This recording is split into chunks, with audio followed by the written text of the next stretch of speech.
Se um lugar estiver longe de cidades ou de qualquer área residencial, espera-se que não haja nada naquela terra. Afinal, são as pessoas que deixam marcas na terra. No entanto, há momentos em que lugares áridos e isolados têm as descobertas mais inesperadas.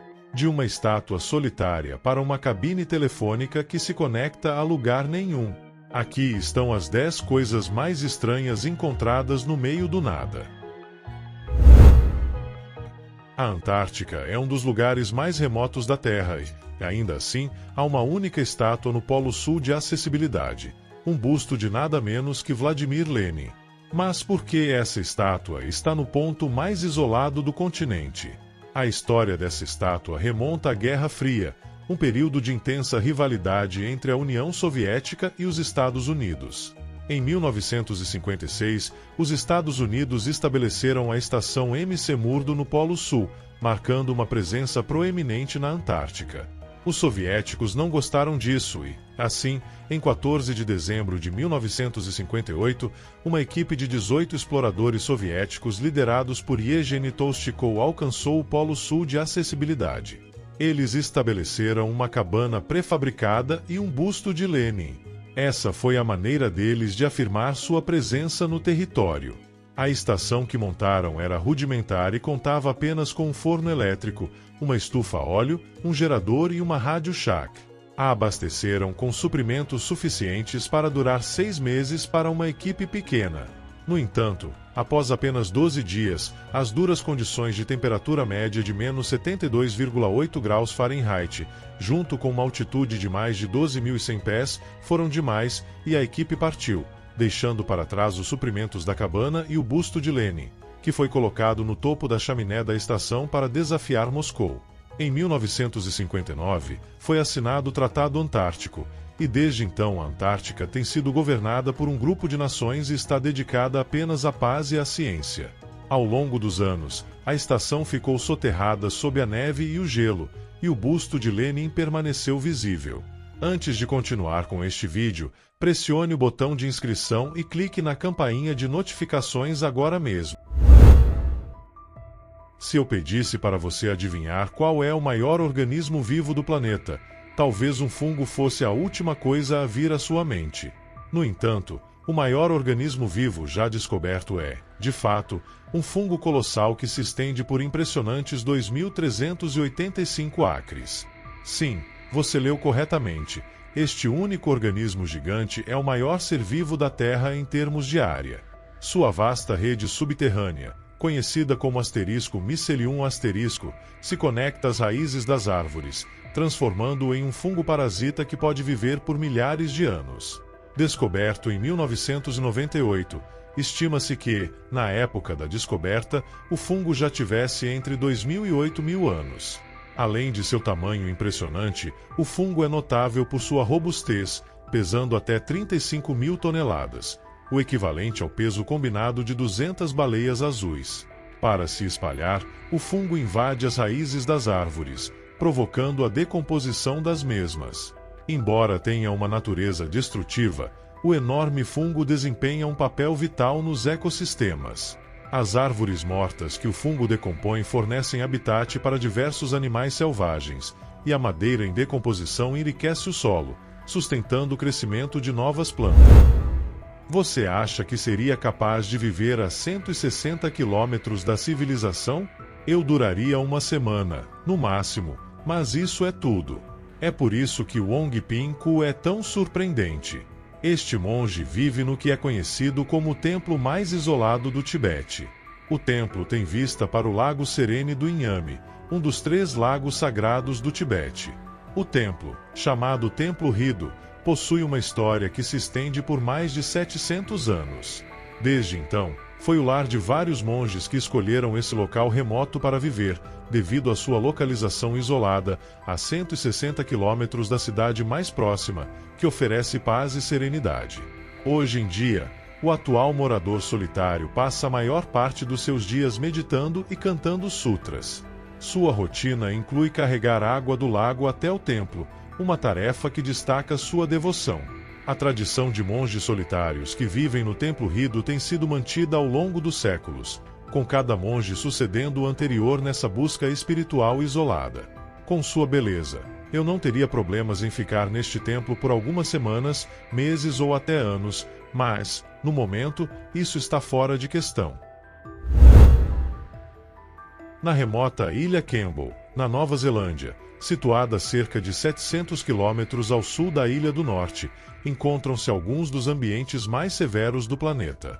Nesta região, os ventos são fortes e angustiantes, e o local recebe menos de 600 horas de sol por ano, com apenas 40 dias sem chuva.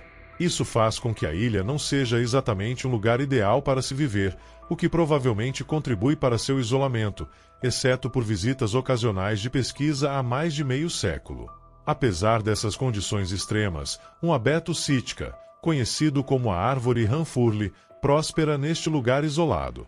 Esta árvore solitária está a mais de 190 quilômetros de sua árvore companheira mais próxima, ganhando o título de árvore mais remota do planeta. Foi plantada no início dos anos 1900 por Lord Ranfurly, o ex-governador da Nova Zelândia, durante uma expedição de observação de pássaros. Apesar dos ventos implacáveis e das chuvas frequentes, a árvore não só sobreviveu como prosperou por mais de um século. Ela faz parte da rica biodiversidade da Ilha Campbell, que é um patrimônio mundial da Unesco. A ilha abriga várias espécies de plantas únicas adaptadas ao seu clima severo. No entanto, visitar a árvore não é fácil. É necessário obter licenças especiais para garantir a proteção desta extraordinária e isolada maravilha natural. Os restaurantes do McDonald's geralmente estão localizados em áreas movimentadas, mas há uma exceção notável: uma filial isolada no meio do nada. Isso levanta a questão de quem frequenta esse McDonald's. Esta unidade está situada na 8075 Avenue Marcel VN, em Saint-François-Laval, Quebec, Canadá. Atualmente, este McDonald's é a filial mais isolada da franquia. O local é tão remoto que só funciona com gerador, pois não há conexão com a rede elétrica. Além disso, está completamente cercado por campos, tornando sua localização bastante incomum. Essa situação levou a diversas teorias sobre o motivo da construção desse restaurante em um local tão isolado. Uma teoria popular é que o McDonald's está antecipando o futuro desenvolvimento da área. Investir enquanto a região ainda está subdesenvolvida poderia significar terrenos mais baratos. Alguns comentadores nas redes sociais sugerem que o posicionamento estratégico pode indicar futuros projetos imobiliários, transformando terras agrícolas em uma área residencial movimentada. No entanto, há céticos que questionam essa teoria. Alguns acreditam que a filial poderia ser uma grande parada para caminhões, enquanto outros pensam que pode ser uma estratégia de marketing criativa para atrair atenção com sua localização inusitada. Pessoalmente, duvido da última teoria, já que a maioria de nós não faria uma viagem longa apenas para comer no McDonald's. Infelizmente, o McDonald's Canadá nunca comentou o motivo da escolha desse local específico, e talvez nunca saibamos ao certo por que essa filial foi construída ali. A filial do McDonald's em Quebec, Canadá, pode compartilhar uma semelhança interessante com um banco localizado no México. Esse banco foi construído em um lugar inesperado na vasta extensão do estado de Chihuahua, conhecido como Banco del Bastar.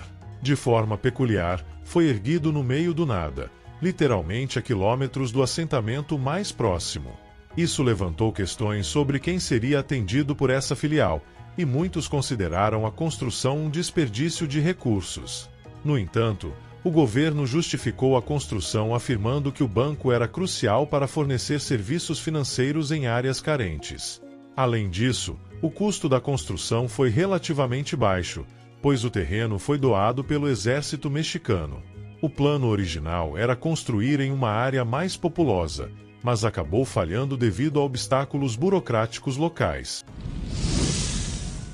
Não sei quanto a você, mas se eu encontrasse uma cabine telefônica no meio do nada, não teria muita vontade de usá-la. Veja, por exemplo, esta cabine telefônica na pitoresca cidade de Atsushi, no Japão.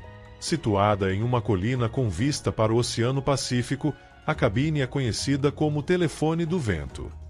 Diferente das cabines telefônicas comuns, esta não permite que você fale com ninguém na Terra. Construída por Ataru Sasaki em 2010, a cabine foi projetada para que as pessoas pudessem se comunicar com seus entes queridos que já partiram. Sasaki criou a cabine após a morte de seu primo no devastador terremoto de Toku em 2011 e no tsunami subsequente que matou mais de 15 mil pessoas. Desde então, a cabine tem oferecido consolo a milhares de visitantes que vêm para falar com seus entes queridos perdidos, incluindo vítimas de desastres e tragédias. Se você tivesse a chance, visitaria esta cabine telefônica isolada? Se estiver confortável, compartilhe sua história nos comentários abaixo. Há uma razão pela qual os cães são chamados de o melhor amigo do homem. Às vezes, a conexão entre uma pessoa e seu cachorro é tão profunda que supera até as maiores distâncias. Esta é a história de Gregório Romero, também conhecido como Dom Goio, um homem de 84 anos do México. Dom Goio era tão conhecido em sua pequena comunidade que, em um dia qualquer, sua família o deixou passear e visitar amigos e parentes na cidade vizinha. No entanto, Dom Goio saiu para um passeio e nunca mais voltou. Apesar de uma busca inicial realizada pela família e pelas autoridades locais, ele permaneceu desaparecido por vários dias e a preocupação cresceu. Foi então que um herói inesperado entrou em cena, o cachorro de 2 anos de Dom Goio, chamado Palomo. Surpreendentemente, o leal cão guiou os grupos de resgate através de terrenos desafiadores, incluindo colinas e ravinas, até cerca de 3 quilômetros da casa de Dom Goio. As equipes de resgate encontraram Dom Goio em um terreno abandonado, gravemente desidratado e desnutrido, mas ainda vivo. Após uma semana de provações, ele foi imediatamente levado ao hospital para tratamento médico, enquanto Palomo esperava fielmente do lado de fora. Não sei você, mas essa história certamente tocou meu coração. No interior da Mongólia, há uma pequena cabana de madeira que, embora simples, desempenha um papel especial. Este local é conhecido como a estação de correios mais solitária do mundo. Originalmente abandonada por mais de 35 anos, a cabana foi revitalizada por uma mulher chamada Senhorita Zhang e sua amiga Lu Mang. Juntas, elas reformaram o prédio e o transformaram em uma agência de correios funcional com o apoio do China Post. A partir desse momento, a estação começou a oferecer serviços de mala direta, permitindo que as pessoas enviassem cartas com um selo especial tematizado no deserto. A iniciativa rapidamente se tornou popular, especialmente durante a pandemia, quando as viagens estavam restritas. Em dezembro de 2021, sozinha, a estação enviou mais de 20 mil cartas e cartões postais. Mas a agência dos Correios não se limita apenas a enviar correspondências. Desde abril de 2022, ela também faz parte de um projeto de adoção de árvores. A equipe plantou cerca de 10 mil árvores de Oaster, das quais mais de 7 mil foram adotadas por pessoas de todo o país. Os adotantes recebem atualizações anuais com fotos de suas árvores, e cada adoção inclui uma etiqueta com o nome do adotante e a data da adoção. É fascinante que, apesar de ser uma das áreas mais isoladas do mundo, esta estação de correios ainda consegue conectar muitas pessoas globalmente. No início deste ano, pesquisadores no Reino Unido fizeram uma descoberta surpreendente enquanto exploravam a formação de arenito de carrasco perto de Minad, na Inglaterra. Embora a área parecesse estéril, encontraram vários troncos, restos de plantas e raízes preservados dentro do arenito. Investigações posteriores revelaram que esses restos pertencem a uma floresta antiga que prosperou na região há aproximadamente 390 milhões de anos. Isso faz com que esta seja a floresta mais antiga já descoberta, superando a floresta mais antiga encontrada no estado de Nova York por cerca de 4 milhões de anos. Ao contrário das árvores modernas, essas árvores antigas tinham troncos ocos e finos e não possuíam folhas. Em vez disso, apresentavam galhos cobertos com estruturas semelhantes a galhos.